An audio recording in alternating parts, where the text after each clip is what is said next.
Again, welcome everyone, and joy to be here.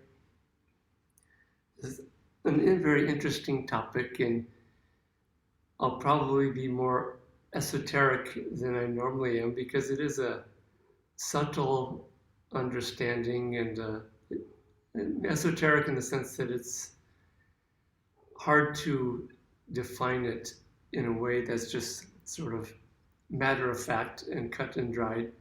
And this is the topic of wisdom of the heart. And it's important because it's important in three ways. And what we're talking about is really intuitive understanding and intuitive wisdom. Yogananda defined intuition as calm feeling. And I would add to that it's perceived from this place of calm feeling of the heart, but it's also calm, uplifted feeling. And it's a way of perceiving truth. In fact, Swami Kriyananda has said it's the only way to perceive truth. The intellect can perceive facts, but in order to perceive truth, we need to work with this inner intuitive wisdom of the heart. And this is developed by meditation, especially. And the way that Swamiji puts it, I'm going to read a lot of things that he has written or talked about on this whole topic. He says, meditation and deep listening prayer are the way to develop intuition. Deep listening prayer, he says. Intuition is the soul's power of knowing truth. When intuition springs from the soul, it is infallible. Usually, however, it is filtered by the mind's restlessness, preconceptions, and prejudices, which make it unreliable. Insights one believes to be intuitive should always be tested on the litmus paper of common sense. And so this is what intuition is and where it arises from. And it's not something that it's not matter of fact, and it's a work in progress through the course of a lifetime in developing intuition. Because it does require calmness, it requires listening, it requires letting go of likes and dislikes, prejudices, preconceptions, all these things. Yogananda said that intuition is developed during that time in meditation, after the techniques, after Kriya Yoga, if you practice Kriya Yoga, during that time after when we're not doing techniques, but sitting in deep inner stillness and working with, again, intuitive feeling awareness and feeling perception, which is intuition. Yogananda, when he talked about his experience of cosmic consciousness, he said, describing that experience in Autobiography of a Yogi, he says, I cognized the Empyrean, the universe, from a point of intuitive perception in my heart. And this intuitive perception is a point of deep stillness where we do perceive in a much clearer way than just using the intellect. That said, it can be very tricky because most of us don't have that deep, calm stillness and lack of preconceptions and likes and dislikes. And we have these waves of feeling in the heart.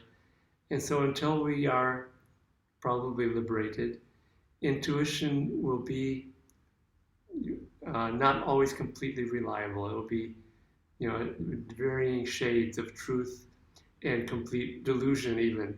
I mean, I think we've all been tricked by intuitions or feelings that we had that we were sure was right, and we took that step and it was completely wrong. So I'm going to talk there's three different sort of applications of, working with this wisdom. And it's important, this is why it's important, because these three different sort of applications of it really is a big part, almost the entirety of our whole life, and how we work with this reality, seeming reality that we're faced with every day. These three areas are one in the area of human relations. And this is very important because so much of our lives, the work of Ananda Sangha, family, it's all about how we tune into, how we relate to others, how we understand others. And it does take this feeling energy to have that kind of empathy and listening. Again, you hear the word listening and receptivity a lot when it comes to intuition. And these are so important to how we guide others, how we help others, how we work out disharmonious situations with others. So that's one area of application.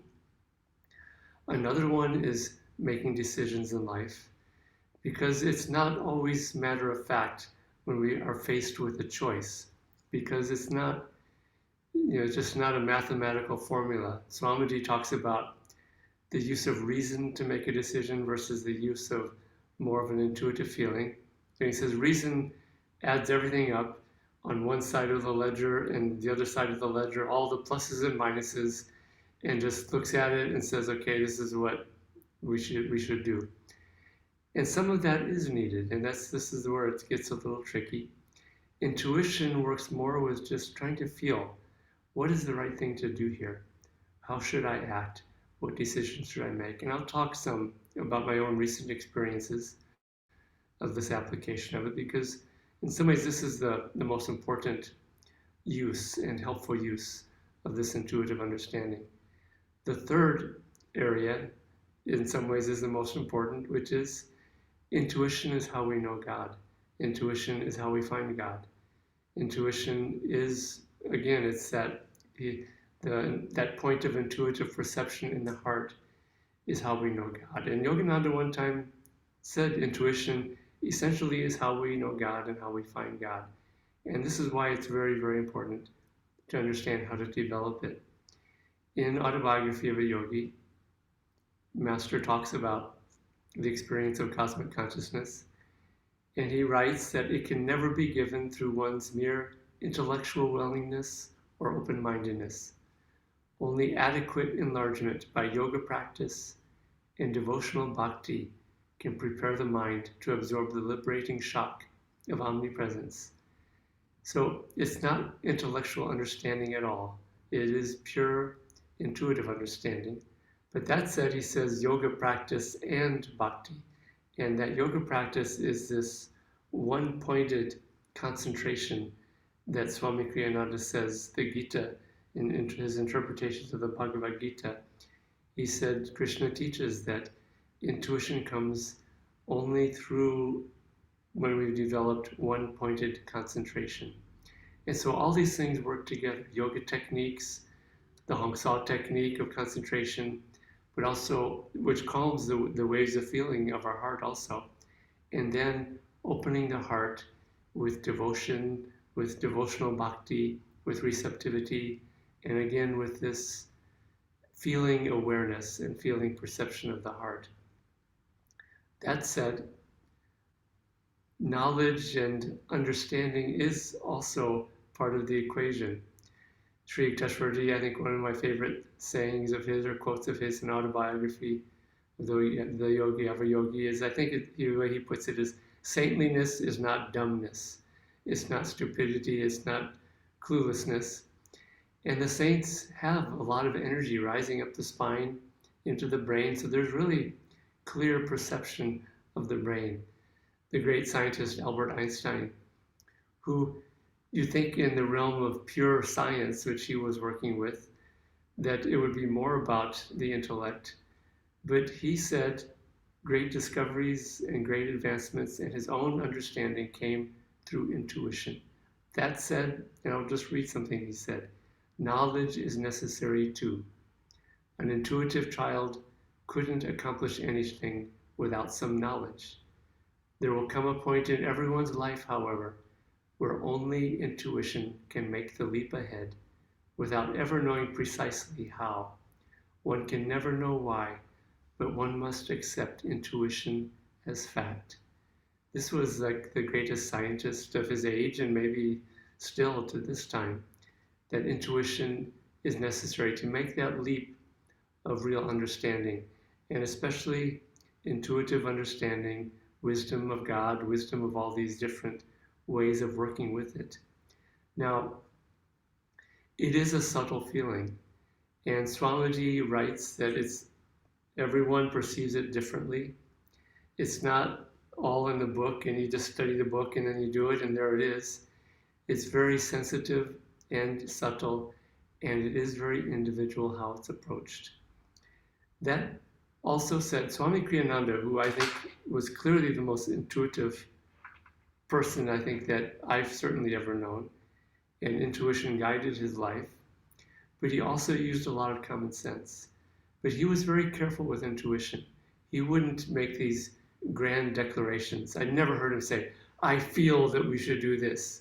Because when you say, I feel, that's more emotional feeling when you say it with such strength and so much sort of overconfidence. And Swamiji writes about it, and I saw this with him many, many times.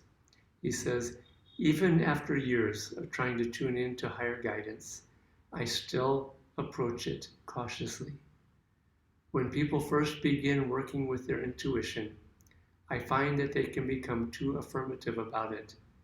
You will find them saying things like, I know this must be so. My inner guidance told me. I tend to be a little skeptical when people say things like that, because when you really feel something with certainty, you don't need to proclaim it to the world.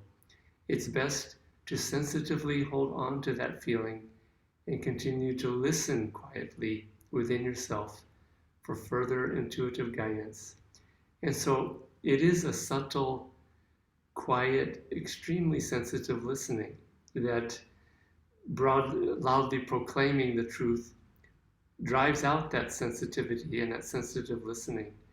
And so just understand that intuition, this is why it's so subtle and why it's so hard to sort of just do a step-by-step process of developing it, because it does work with feeling, receptivity, and this extremely sensitive awareness. Now, how we develop intuition. First of all, when Master said that intuition is calm feeling, we need to calm the waves of feeling of the heart that Patanjali talks about when he defined yoga as yogas chitta vritti nirod. And we have to calm the waves of feeling of the heart, desire and attachment, especially restlessness. I think that's the bane of our age with internet and all the distractions that we have and all the commotion, all the insanity of this world and the craziness and worry and fear and all these things. There's just a lot of agitated feeling. And so I have found that practicing the Hong Sao technique that Yogananda gave is an extraordinary way of just very consciously calming the waves of feeling of the heart. And practice that technique sometimes with the starting point of, okay, I'm going to practice this technique of watching the breath and chanting this mantra to calm the waves of feeling of my heart. And as we practice the technique, find it helpful to just check into your heart center as sort of a little bit of feeling introspection, and look for agitated feeling and experiment with how to use the Hong Sao technique more on a feeling level too, because Hong Sao is a way of relating to aspects of God with calmness and peace. And so those are felt or experienced again through intuition. And so even a technique it is a concentration technique also, practice it more with a sense of feeling and intuition. And what I have found is that there is a point of deep stillness in my heart. It's always there, but it's clouded and covered and distorted and veiled by restlessness and thoughts and desire and attachment, fear, anxiety, all these things. But it's always there. And if I look for that point of intuitive perception, which is calm intuitive perception, if you practice looking for it, especially after doing Hong Sao for 10 or 15 minutes, when your mind is calm, you will start to find that point more easily over time. It's elusive because, again, it's subtle, it's sensitive, it's hiding out in the deepest part of our being, and we have to just really carefully try to watch it, try to feel it, try to look for it. So practice that as the starting point to develop the calm part of the calm feeling. The feeling part of calm feeling is devotion. Now, devotion simply is the awakened feeling, desire for God, longing for God, inner communion with God. But it's when that calm feeling is directed upwards towards the point between the eyebrows. Because when feeling is stuck at this level of only the heart, it can too easily become simply emotion. And this is where we're fooled many times by thinking something is intuitive when it's not really calm feeling. It's more our own human desires and longings, which we have a hard time telling the difference because it's so close to us. When we have an attachment, it's very often really hard to see because it's just been with us for who knows how many incarnations, I'm afraid to say. And so it does take consciously working with directing that feeling upwards. Swamiji, I've told this story many times, but Swamiji, he was in seclusion in the Himalaya in the 1960s, I think it was. And he had just a blessed, blissful experience of God that time. He said, I could have spent the rest of my life up there, is what he said. He felt so much bliss and devotion and love. And soon after that, he saw Ananda Ma. He visited her. He was very close with her and had a lot of meetings with her. And she saw that he had had this and was having this experience of really deep devotional bhakti, as the master called it.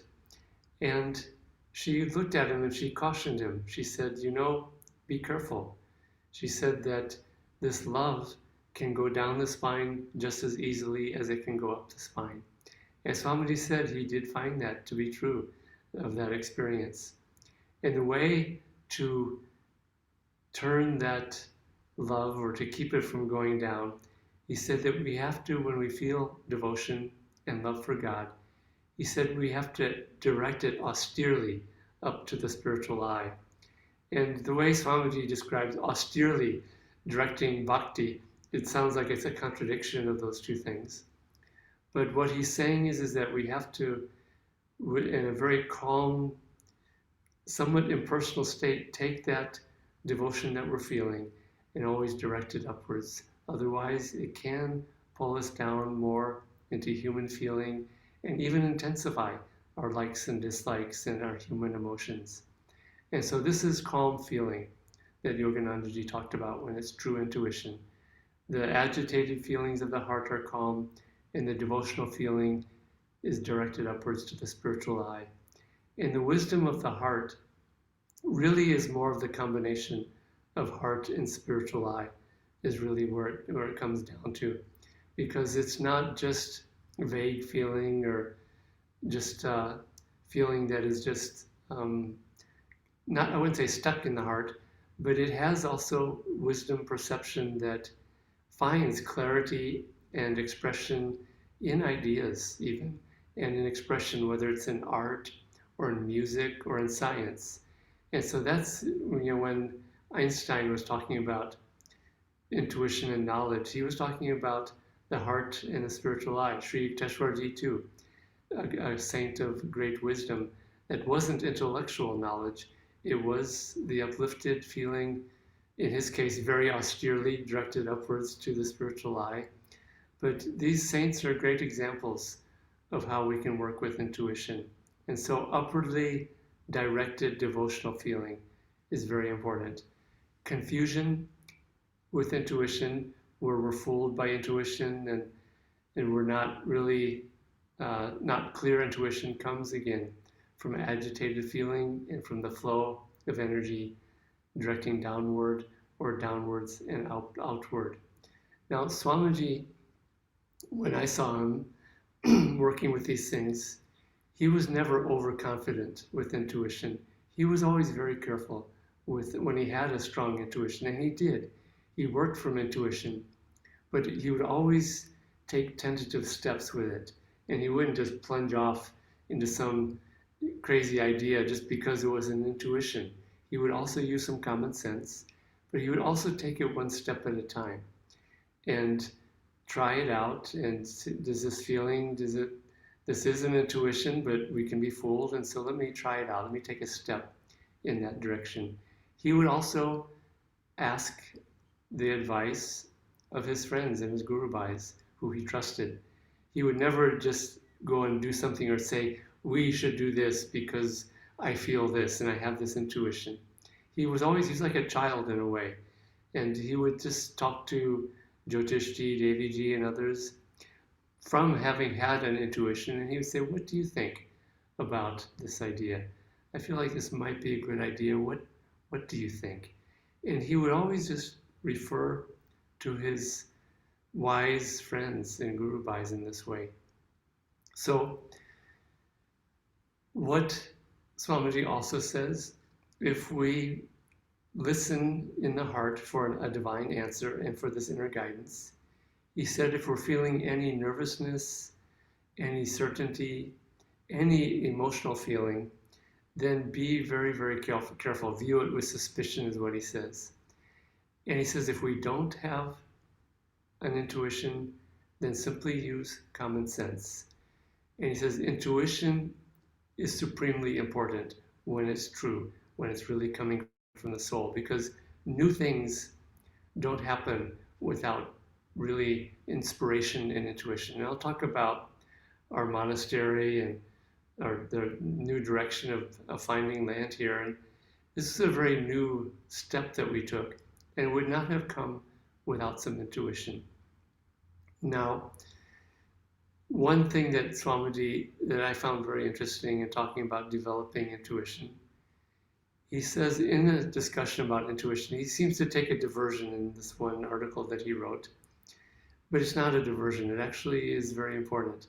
He says, take occasional breaks from serious activity, because if we're really caught up, I need to know what the answer is, and we try really hard, and we're thinking about it all the time, and our feelings are maybe sort of agitated about it, but we don't think they're agitated because we think we're just being really interested in trying to find an answer.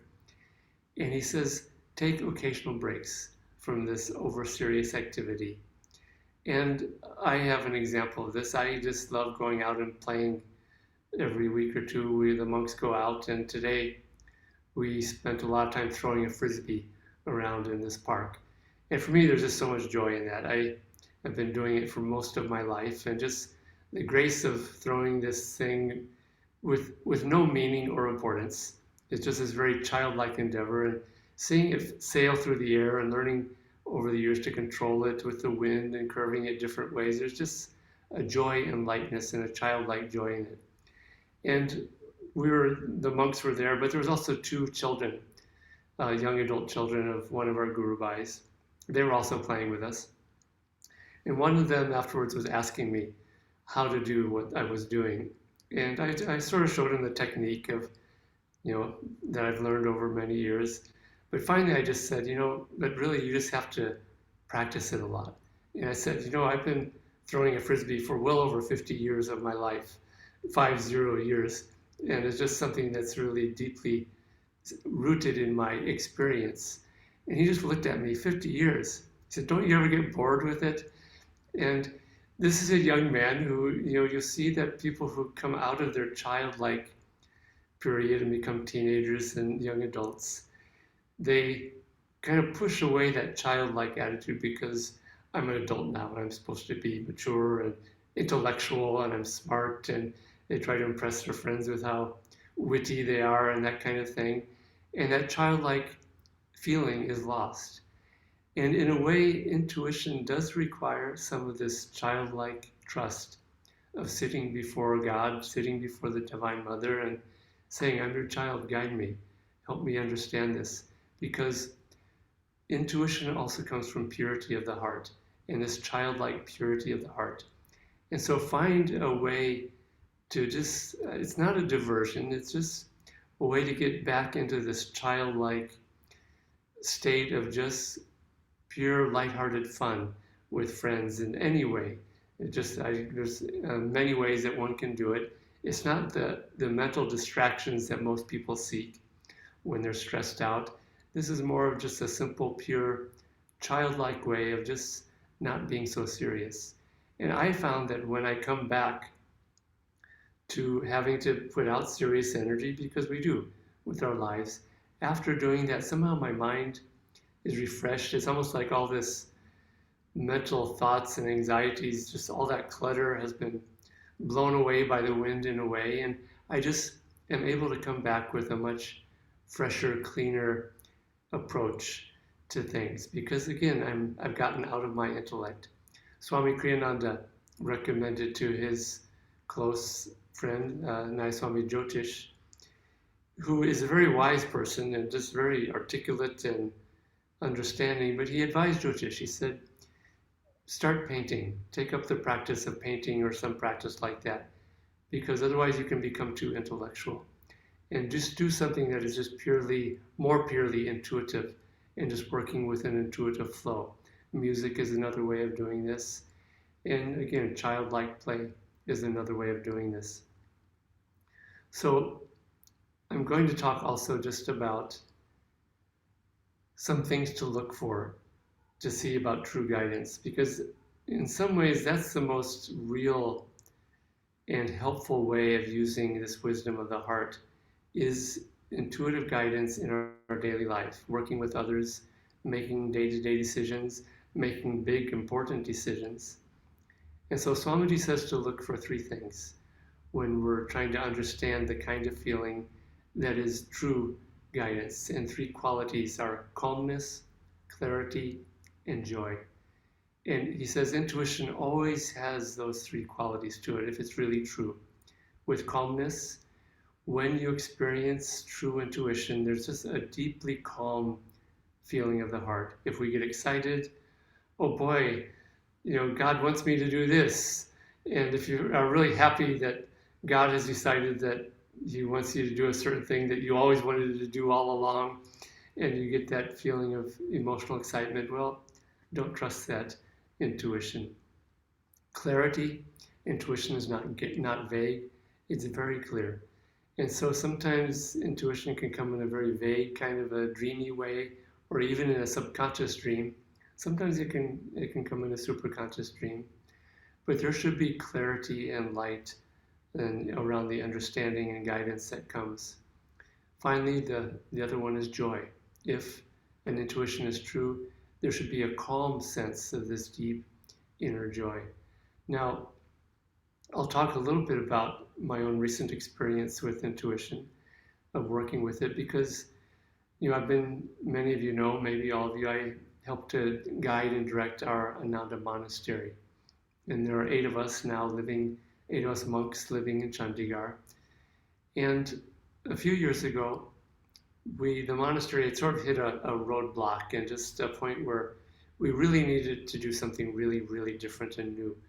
Because Ananda monasteries have been very difficult to get established because we mingle with people a lot, we work with people, and over the years, for various reasons, it just has been a real struggle to get it going. And so I understood that we needed to do something really new and different, and that asking, and this is a really important part of developing intuition, is asking, praying to God, praying to the Guru, asking Swami Kriyananda, how do you want us to go and make this work? And so we got the guidance to shift from Pune to Khandala and do sort of a proof of concept of a new kind of monastery that Swamiji wrote about and said that he wanted Ananda to do when the timing is right. And so the only question was, well, is the timing right? So we had to try it and see. And so we took tentative steps to see. And very soon we understood that, yes, this is really right. It's really, really working. And I also understood that the next step would be to find land and to really build something completely new that was just not in old buildings and old forms, but something completely new. And it probably needed to be in a fresh, new place too. And I was just praying, and the pandemic came, and it really seemed time, okay, let's do it now. This is the time. And I prayed for guidance on that, and I couldn't understand, and we, the monks, working with Jamalji also, we didn't really understand where the place to do it would be, because it needed to be broken away from past relationships and places that we had done it. Jesus said, when you want to give a new teaching, he said, don't put new wine into old wineskins, because old wineskins have a lot of bacteria and the remnants of the old wine, and you put new wine in there, and it very quickly becomes just like the old wine. And so we were looking for a fresh place to start.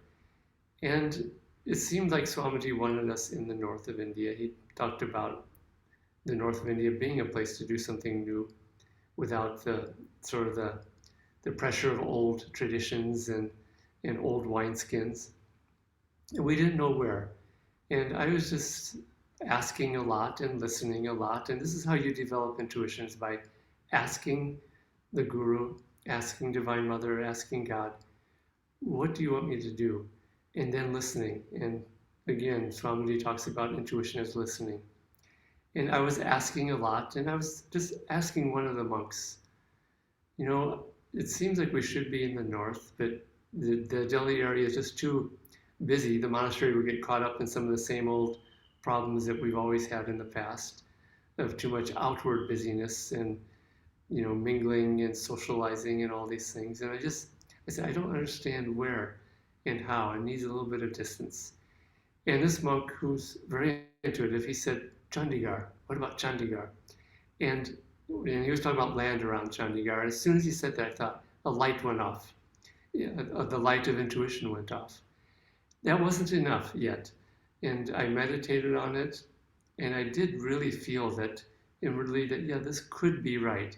I didn't have any certainty, and so in some ways it was more of a trustworthy feeling that I wasn't, super overly confident about it. And so we started just putting out feelers, and I wrote to someone here and asked in sort of a vague way, what's land like up there? We're looking for land here where we were in Maharashtra. What's land like up there? And I wasn't trying to lead them on. And they got right back and said, it's really good land here. It's just really ideal. You should come. And then 2 weeks later, Amit Purohit emailed me out of the blue and said, wait a minute, I'm looking for land around Chandigarh for some people up here in Ananda in the north, and someone told me you're looking up there. And so all these guidance and affirmations kept guiding us, but even then, we weren't overly confident. Jamalji, I, and Amit came here. We came to Chandigarh, we flew here and just started to look in the area and just tried to feel it in our hearts. And it seemed really, really right to us as the next step. So then we started looking for land. And that took a long time because people kept saying, oh, you need to get land now. You need to get land here. Everyone just kept trying to give their opinion and their advice. And it was created static of what was the right thing to do. But eventually we found a property. And within a week of finding a property that just seemed like the first, we looked at 30 or 40 properties. And just none of them seemed right. But as soon as we saw this one, not only did it seem right, but within a week, someone out of the blue gave a large donation to buy this property. And that's how we proceeded. It was step by step. And even now, as we work with developing it, it's just trying to listen, trying to talk to people who we trust, trying to listen to what the right guidance is on how we do it.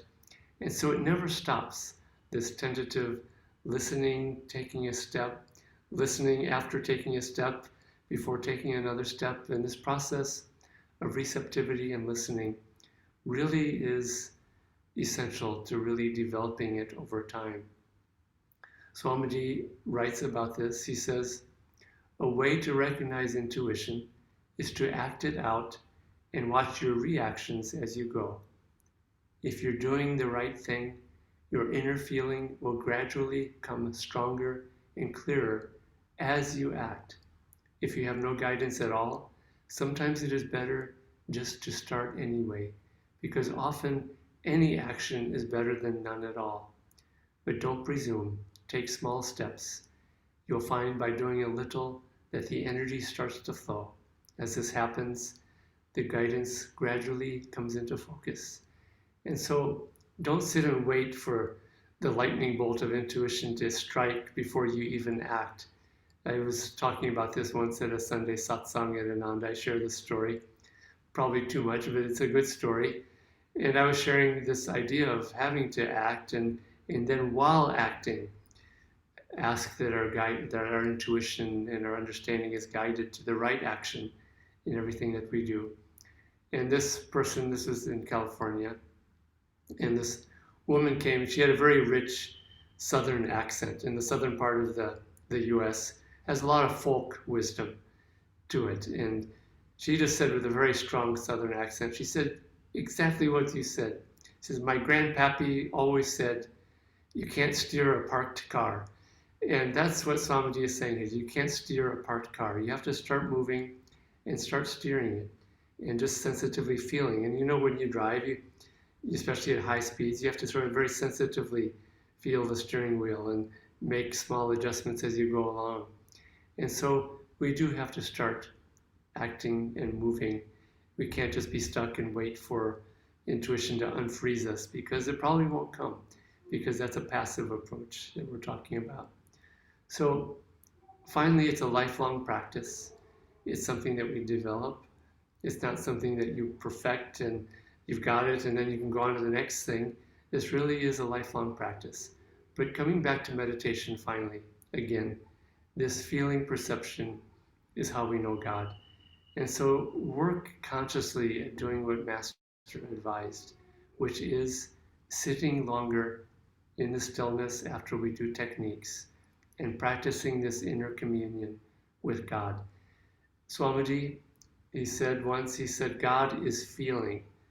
And that phrase always stuck with me. God is feeling. And he said, God is not an idea. God is not an intellectual understanding or philosophy. God is feeling. That feeling is ever new divine bliss, Satchitananda. And that feeling perception of that joy is first felt in the heart. And so this is also how we know God. And so the practice of intuition in everything that we do, which starts with asking, continues with listening, and continues with acting on what we are feeling and hopefully perceiving. It's that process as we do it day in, day out. That's how we develop intuition, is through practice, through failures. If we fail at intuition and we stumble and make a really bad decision because of what we thought was intuitive guidance, and I'll raise my hand and say I've done it in my life big time in certain ways, and maybe will again, I hope not, but just we learn by the failures actually more than by the successes, because when we stumble and fail at it, then we can introspect and not beat ourselves up and say, oh God, I'm terrible at this. Just to look within and say, okay, where did I go wrong?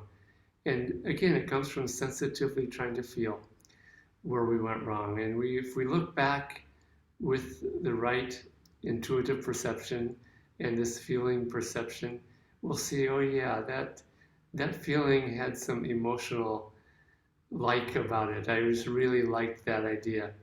And you know, sometimes Swamiji talks about when we have a decision to make, you know, to offer up into the light of God, maybe two different choices that we have.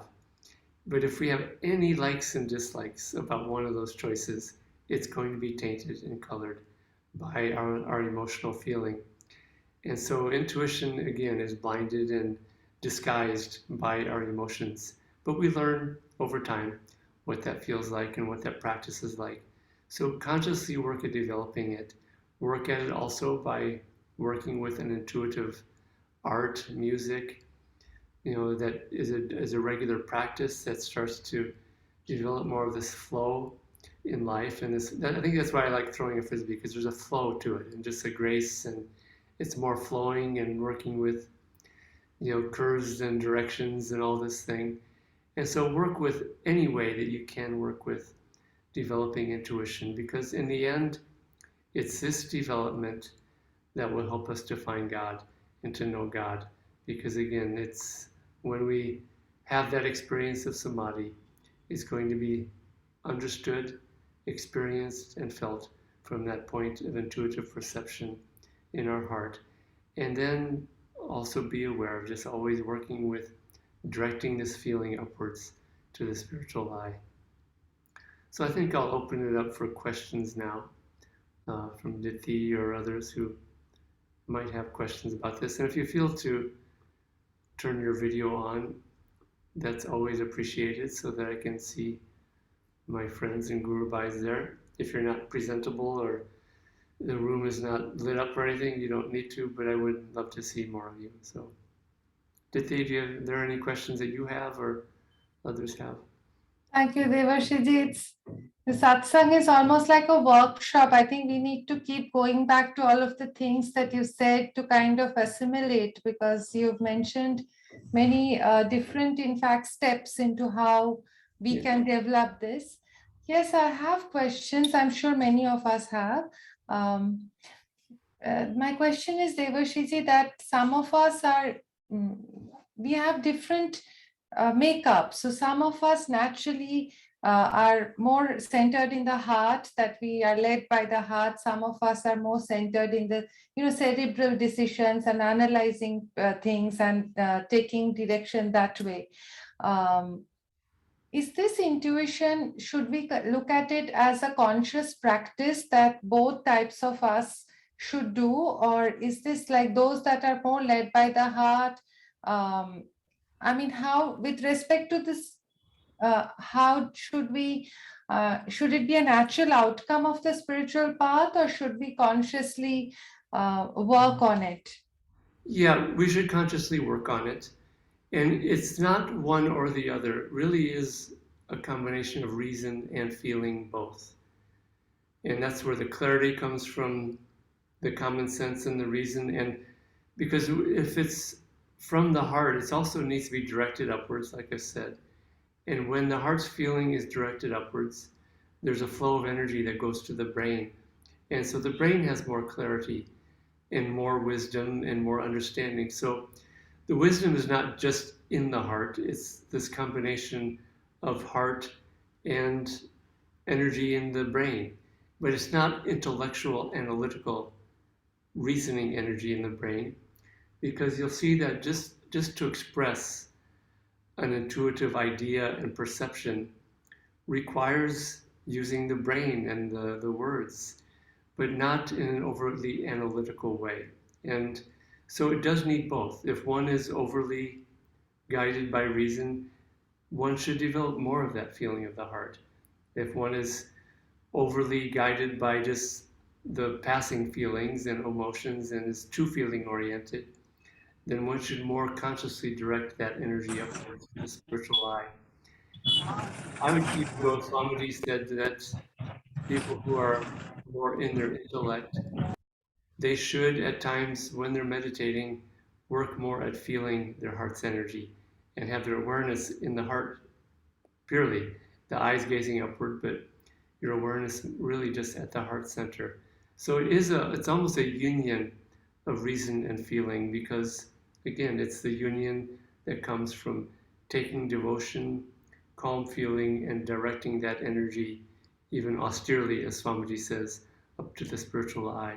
And so if someone is more heart-oriented, but they're not directing it upwards, then that intuition will tend to be more emotional and not guided by divine truth. So I just would say be very conscious, make it a conscious practice like you ask. It is very important. That said, different people will be guided in different ways. It is very individual. And Swamiji tells some interesting stories about this, where just he tells the story of he was in Arizona, where there's a lot of Native Americans there. And there was a Native American woman that was in the room when he was talking with some people. And this woman was in the corner, in a dark corner. She had a lit match, and she was just looking at this match and just looking at it. And finally, and Swamiji was just kind of ignoring it. He was aware of it, but he was in this discussion. And finally, out of the blue, she said something like, and she was talking about Swamiji, you have such strong willpower, it's too strong. And Swamiji discovered that this woman would use a match to try to tune in to another person. And what she would try to do, she would try to tune into their strength. And what she would do is that she would try to make the flame go towards that person. And she couldn't do that with Swamiji. The flame kept coming back to her. And even though Swamiji wasn't even aware of it, his will and his aura were so strong. And that's what she was tuning into. Now, this is sort of like a magic kind of a way of doing it. But some people receive intuition through vision and other ways. Some people receive it through just a feeling. For myself, when I was what really got me feeling that this was a right step to make this big leap to move to look for land in this area is that every time when I would meditate on it, I would feel a very calm sense in my heart, but also light in my heart. And it wasn't lightness that I would feel. I didn't see divine light, but I felt light in my heart. It's hard to even describe. It's just such an intuitive understanding. And for me, that was, I never had felt that so purely before with an intuition. I think I was given that because it was a very important step to take. But that's how I really was aware of it. And Swamiji says it's different for everybody, how you understand it and how it comes to you. And just, that means it's an experiment. It's different. It means it's not in the book. There are probably as many ways as there are people here, and none of them are written in the book, and you can't look it up in the index because it is going to be different for every soul, and it is based more on this deep inner feeling perception, and we were all made differently. And so, yeah, it is very personal in a way and very individual, depending on the nature of one's soul and how you work and how you perceive. So, yeah. Thank you, Devashiji. I'm sure friends have questions, so please unmute yourselves one by one and go ahead with your question to Devashiji. And there's a question in the chat, and I'll read it. You mentioned taking an occasional break as a way of developing intuition. Can this be explained as a detaching self to become as a part of system and looking at this situation from a different plane in discrete way? So I think what the question is this a way to detach from your problems and then get a different perspective on them and just a different view of them? And yeah, it is actually, it's a very good way of looking at it. It's also why sometimes it's good just to completely get away, to go on a vacation or to travel, because we do get caught up in our daily lives and we just get so close to it and it's right in our face all the time. And so it does help just to get away from it all, not to escape, because I found that when I take a vacation that's far away from where I'm living, that it does give me just a different view of things. And yeah, it does give a fresh view in a completely new way that can be very, very helpful. But these sort of taking breaks also, I think that's what it does too. It just gets the mind away, and it's kind of like it reboots your system so that you have a fresh start and can take a fresh look at it.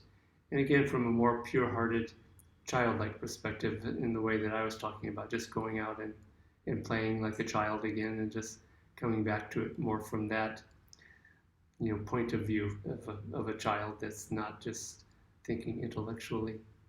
So, any other questions? Thank you. Okay. Shurajit has a question.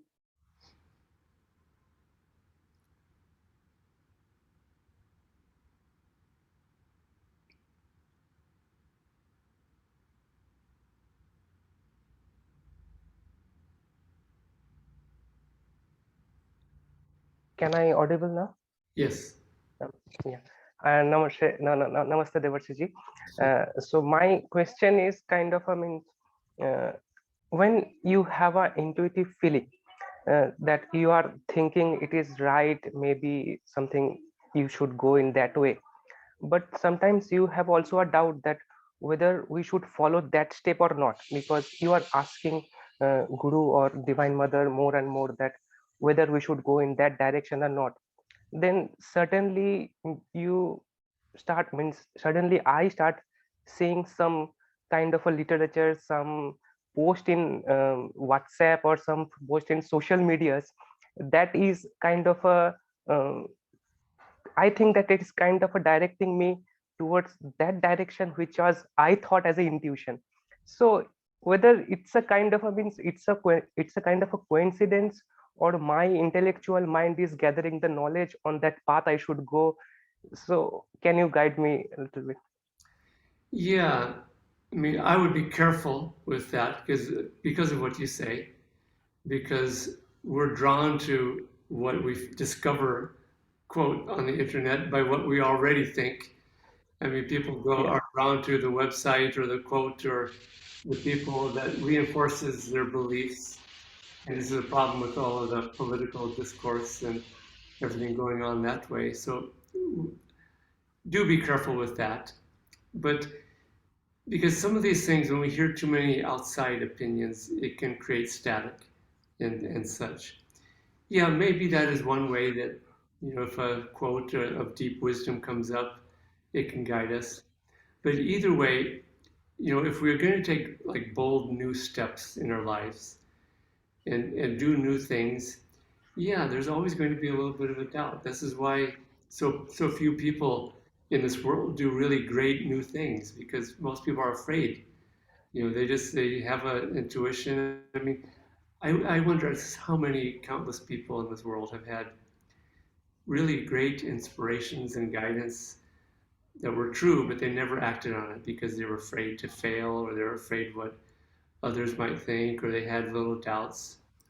And so when you do have an intuition like you're describing, do take steps in that direction.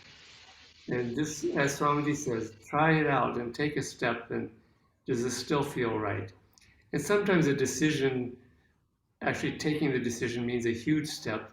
But even before taking that huge step, we can just kind of put ourselves in that situation mentally, or by talking to people, or trying to feel ourselves in that place as if we've decided it. But just try to take these little steps just to see. And then every step of the way, like I was saying earlier, just keep asking and keep listening. And that asking, listening, and acting, to me, those are the three things to always be doing. One or the other, or all three of them, or two of them. But ask as we're going along. Okay, is this right? Is this still right? Listen. Okay, this is the only way I'm going to know is, God, you must tell me, guide my feeling, bring someone to me that can help me, guide me, and then acting. And we do have to act on it. But again, how we act, that step by step, careful step by step process, listening, asking, and just doing that over and over again. And that's how, in a way, intuition is more of a flow. It's not just getting really static and still and then getting hit by the lightning bolt of inspiration. Maybe Einstein could do that. But I think it's more of just this process of going in that direction. And like I say, asking, listening, taking those steps, asking, listening, taking those steps. So, but be careful with too much of the internet supporting what we are. Maybe sometimes there can be something that, yeah, this really supports in a good way what I'm feeling. But work more with your own experience. And as I like to say, the internet makes a very bad guru. Yet many people, the internet is their guru, and they, if it's on the internet, it must be true. It's not just an expression. That's for many people. It seems to be how their lives are guided, unfortunately. So, okay. Thank you. Alokji has raised his hand. Alokji, do you have another question? I do have a question. Actually, just citing one example, say like Newton, the apple falling from the tree, that triggered that idea of the gravitation, of the truth of gravitation to Yeah. Newton.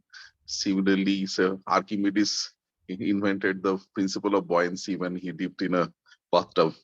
Yeah. These are all these are definitely intuitive intelligence, but is it driven from the brain, or is it a wisdom of heart?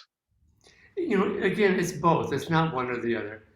These were scientists, so they were trying to understand with the mind some new truth that but just for Newton to even start tuning into gravity in that way, that took intuitive understanding and intuitive awareness where he just, something's happening here and I don't know how it works, but I think it might be working in this way. And he was trying to understand. He was asking and he was listening with this intuitive receptivity. And it's because he was listening that when that apple fell, it was like, oh yeah, this is it. And if he wasn't listening, a lot of people have seen apples fall and they did not discover gravity at that moment of the apple dropping off the tree. But Newton did because he was asking, he was listening from this intuitive perception. And so when that apple fell, it was a flash of inspiration. And this is what Einstein would say. He said that when he discovered the theory of relativity, it was a pure flash of divine inspiration that came to him all at once as just this intuitive, deep, inspired understanding. And then he had to write it out with the equations and the explanation. And that took using his brain and his knowledge. But the understanding came from this intuitive perception. And again, with Archimedes in the bathtub, he was asking, he was listening. He took a bath for the 10 millionth time in his life, but at that point he was intuitively receiving and perceptive when he took that bath that finally made him understand, again, as a flash of intuitive perception and inspiration. And then he used his brain to explain it and present it. So with science, there's more of that knowledge and mental, but with art, it is more, there's technique of working with color and paint and brush and how things work, but it is maybe more of the heart flow, but it's always some of both. It's not one or the other. Right. Thank you, Devarshi. Okay. Hoymonti has a hand raised. We have 2 more questions. Hoymonti, please go ahead. Yeah, it's a strange question maybe, but how to distinguish whether it's my intuition or my ego? Because I have done things thinking that it was listening to my inner voice or intuition, and then it backfired and I realized that maybe it was what I wanted, like my ego. So Yeah. how to differentiate between the two? Because I really thought that was intuition. Yeah, and that just comes from experience. Now, it's not, ego, Swamiji and Master talked that ego is not the problem, it's the feeling part, tied to the ego, that's the problem. So the mistake is made on the level of feeling, likes and dislikes. And so, yeah, your heart was already veering in a particular direction and you sort of prayed for an answer and you were wanting that to be the answer and that's how you got fooled by it. And this happens a lot. This is where I think most of the failures of intuition come from, because we're listening to the emotional feeling of the heart and likes and dislikes and what we want. And we're hoping that's the answer, the intuitive answer, and just hoping for this particular thing to be the answer is enough to cloud our intuition. And so it comes from practice. And so now you've learned. Now look back on that experience that you described and try to see if you can remember where it went wrong and what that feeling was like that you were fooled by, and what that false intuition was, and what false intuition looks like. Because now that you've had an experience of false guidance and intuition, now you know what it's like and how it goes wrong, and try to just understand how it went wrong in your case. And how it went wrong is not making the decision, it's more just how you were listening in your heart and how you got fooled by that feeling perception, which was emotional feeling perception rather than calm, uplifted, divine feeling perception. And we do get fooled a lot. That's the way that we tend to get fooled, by false intuition. And so it comes from making mistakes, like I said, and just don't give up on the practice, but just learn to be more careful and to take tentative steps rather than to take such a big step that it screws everything up and just blows people away or just gets you in trouble. And so just take tentative steps and again keep listening, keep asking, keep trying to feel what is right. But it comes with practice and it comes with failure. Honestly, that's just you learned from that failure and just try to learn more again about how that happened. And then next time you go into asking for guidance, just be more sensitive, be more careful, be more aware of just how to do that. So it comes with practice and again with failure, really. So, Thank you. okay. All wonderful questions. Devashiji, we have a question in the chat box. Shall I read it out? Sure. It's from Smita. Smita writes, intuition guided by nature of human, and is it affected by surrounding? Also, though vibrations are different.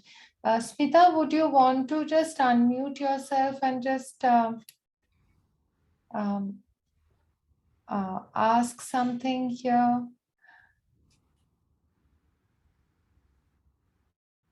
Yes, this is my question. When we meditate in some place where nature is very much quiet and we can hear uh, the word from our heart, but when we surrounded in place where many people are there and their vibration are different, that time our vibration also affected by them. So that time how will I identify our intuition, or Yeah. what will be the process to come Yeah, that's a good question. myself? That is a very good question because we are influenced by the thoughts of others, by the vibrations of others.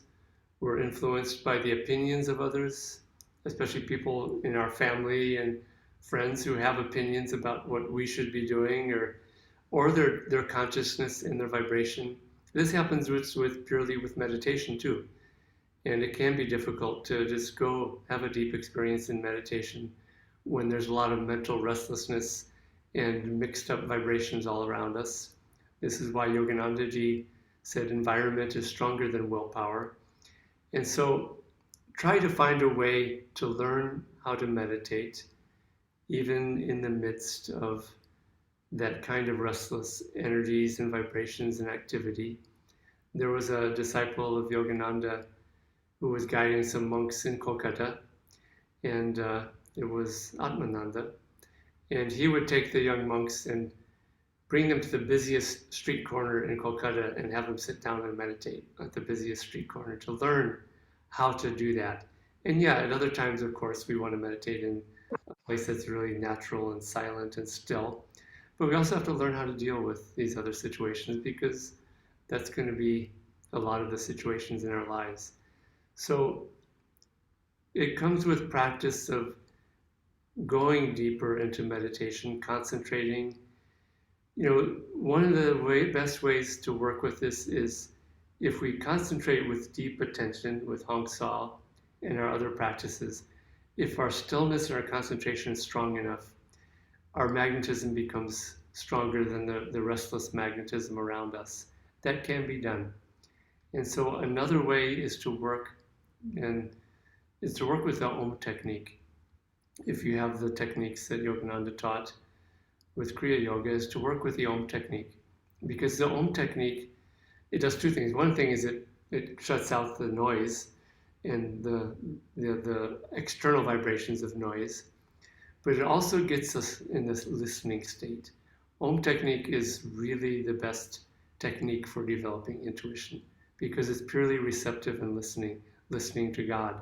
Om is Divine Mother, listening to Divine Mother speaking through the voice of our intuition. It's not done listening with the physical ears, it's done more through the intuition, listening, feeling, perception.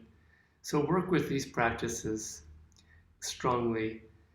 But yeah, it is a challenge when there's a lot of different vibrations all around us. And so we have to be receptive to the right radio station. And so that's why the Om technique, in a way, is tuning the radio to get the right station of Divine Mother's radio station and listening to that station rather than all the other restless music and kerfuffle and all that other stuff of all the other stations, which is the restless thoughts that other people have and restless vibrations. And again, this takes time and practice. And by practice, I mean we have to do the work.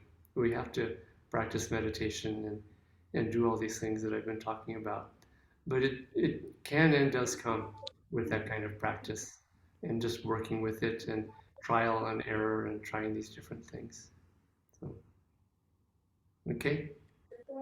Okay, thank you. Thank you. Yes.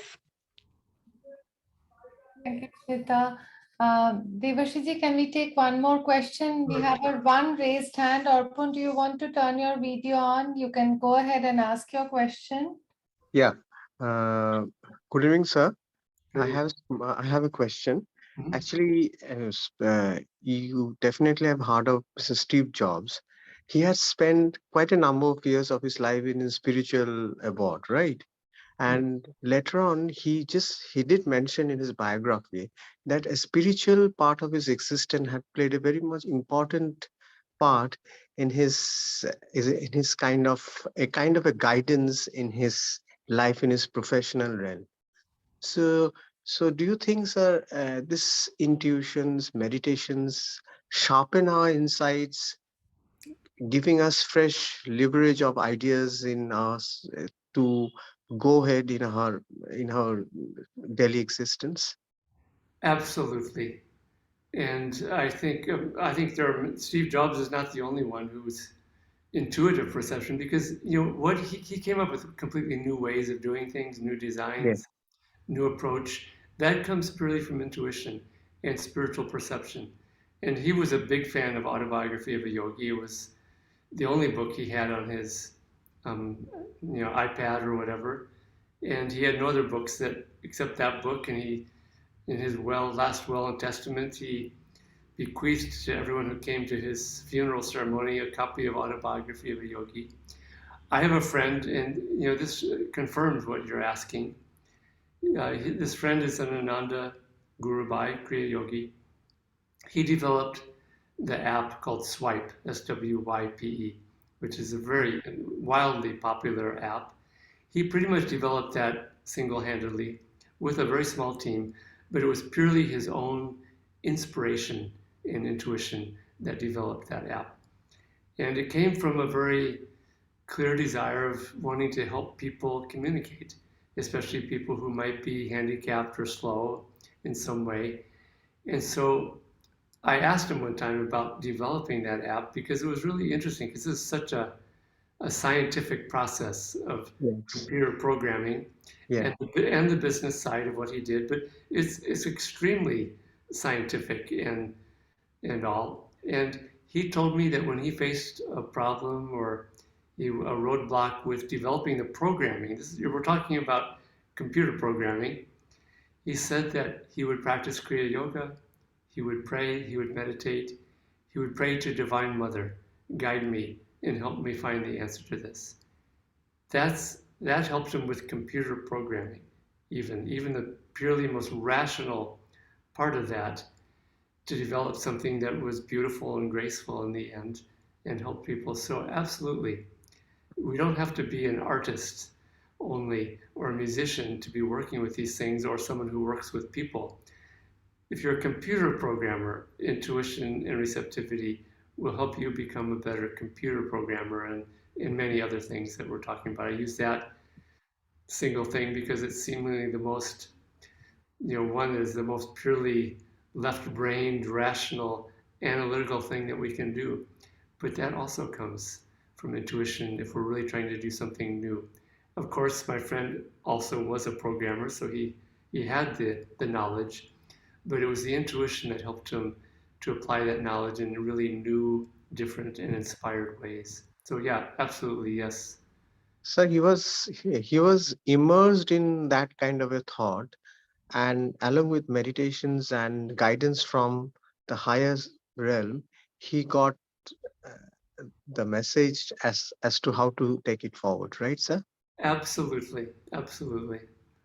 Yeah. And this is when you're doing something new that hasn't been done Yeah. before, and it's creative. This is creativity. Intuition also works very closely with creativity, and it's all kind of one whole in the end, because this is the creative process, which comes from intuitive inspiration and this feeling perception. And I just like to that phrase feeling perception to me is a really good way of thinking about these things, because we can perceive with feeling and not just with the eyes and the ears and the mind and the intellect. So being honest, I'm planning to go for a startup, right? So at times I feel that I can think of something very different through meditations. You Yeah, might find it very bizarre, but this is what I believe actually at times. I have experienced the same thing myself, and I would say I'm almost embarrassed to say how many times that I've been meditating and I've I've lost a whole meditation to some idea that turned out to be the right thing. Actually, a very good idea for a blog or an article or some Yeah. different approach. So when we meditate, we really should try to meditate. We shouldn't be trying to solve our problems with sitting there and meditating, but sometimes they just come in, these inspirations uninvited, and yeah, it can come that way. Yeah. Thank you, sir. Love you, sir. I really loved it. Okay, thank you. Bye. Devarshiji, you have tapped the heart of Kolkata with this topic, and questions are not stopping. Yeah, you were right. This was more like a workshop than a satsang, and that's why when I started in the beginning, that's what I was trying to say, that this is going to be more of sort of an esoteric thing rather than purely just an inspirational thing, which is very interesting because we're talking about the wisdom of the heart. But this understanding it's subtle, is what it is, and so trying to explain it in different ways and trying to understand it in different ways, and that's why I spent this much time kind of looking at it from different perspectives and different facets. So yeah, it's an important topic and a really fascinating and helpful one. Sir, can I have one more question and one more small thing, sir? Sure. Sure. Sir, my mother is not well, and sometimes I feel I know what she is suffering from. She is having age-old ailments, and at times I feel I will rather meditate and feel and speak to the divine, means not speak to the divine, try to communicate with the divine rather than going to a doctor. At times I feel like that. Obviously this is not, means I would have taken her, I will take her to a doctor tomorrow, but at times I feel like that. Both are really good. Praying, sending healing energies, and sending light. But very often, and Yogananda talked about this, God's grace and healing energy comes through the doctor. And that's God, it comes to us through doctors who help us. And so it's not one or the other. It's just, but yeah, we can help our guru bhais, our friends, our family who are dealing with ailments and issues by meditating and by praying and trying to feel that there is light and grace surrounding them. But very often that light and grace guides us to find the right doctor and to Yeah, the right help. So yeah, do both. It's not, they're not exclusive of each other, and yeah, both are actually important. right. Thank. Yes, Okay. mutually exclusive of each other. Yeah. Devarshiji, maybe we should do a part 2 wisdom of the heart, because I think some questions may have remained unanswered. Okay. Should we conclude the satsang here today? Yes. So why don't we conclude by doing a healing prayer for the world? This world is going crazy. I don't know if you've noticed it or not. I have. And there's talk of war and big war, and just on top of all this anxiety and just stuff that's been going on for the last couple of years. And there is a wave of just transition and strife in this world, fear, divisiveness in so many ways. So let's really try to tune into this light of Divine Mother, blessing all of her children, every single one on the planet is her child. And we are all united in that, in spite of the bickering and arguing that children sometimes do, but adults can do in a much bigger way. So let's see everyone on this planet visualize all souls as her children.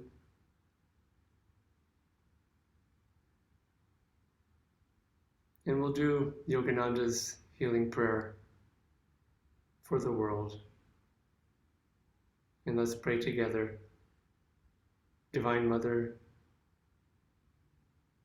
Thou art omnipresent. Thou art in all Thy children.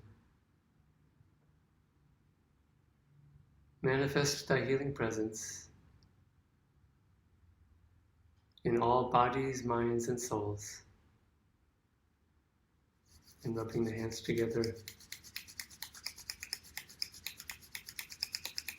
and sending waves of Om out to all souls, feeling Divine Mother flowing through us.